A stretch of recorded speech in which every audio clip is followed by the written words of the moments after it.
Alright, so I was in the hospital for, I guess, a couple of weeks. It was a hospital that I had never gone to before. And now I'm out. And I actually have a bed. I'm also out of the shelter, like I actually have a bed at the crisis unit that I'll be able to keep for a while. And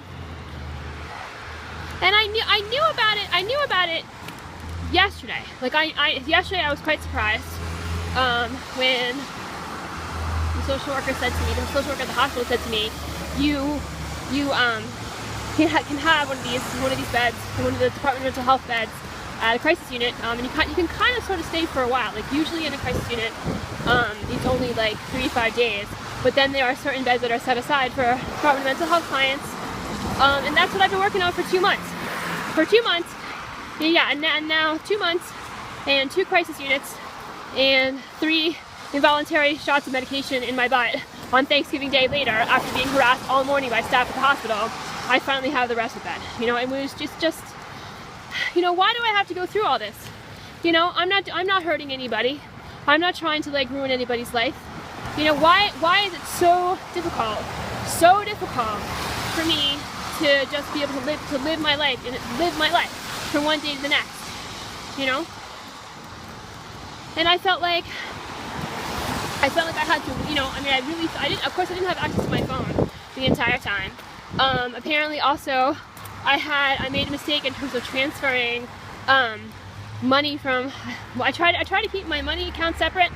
You know, like I have two bank accounts, one of which is like kind of where I get direct deposit, and the other one is one that I try to use to like pay bills and make other types of purchases and stuff, so that if somebody takes it, or something happens to it, like I'm not just totally out of money, and they don't like get it, they get the whole thing, right? Whatever it is. Apparently, I'd made a mistake in terms of transferring, and was $1 short on November 18th. Then I was in the hospital for November 19th.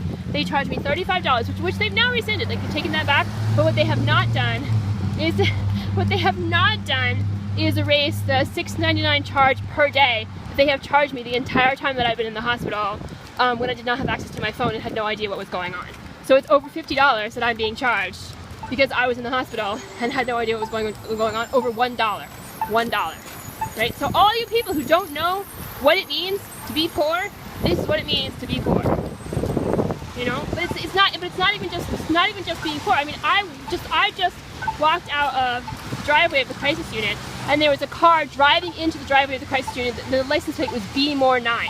B-M-O-R-E, and the number 9, right? And I've seen people stalking me today, you know, FedEx trucks and UPS trucks, and there were, you know, some of those trucks were also like stalking when I was at the hospital. I could look out the window and see them, you know, kind of in the streets below. And it's just, you know, I mean, I don't understand. I've never understood any of this. Like, why, you know, the people who, especially the way that they behave, you know, as if they have some kind of moral superiority when they're trampling on people's rights all the time. Like, what's happening to me is not just a question of, oh, I don't like it. No, I don't like it, but it's also wrong. It's morally wrong, right? And these are human rights abuses. They are human rights abuses where everything that I'm going through is just a total abuse of my rights in every way.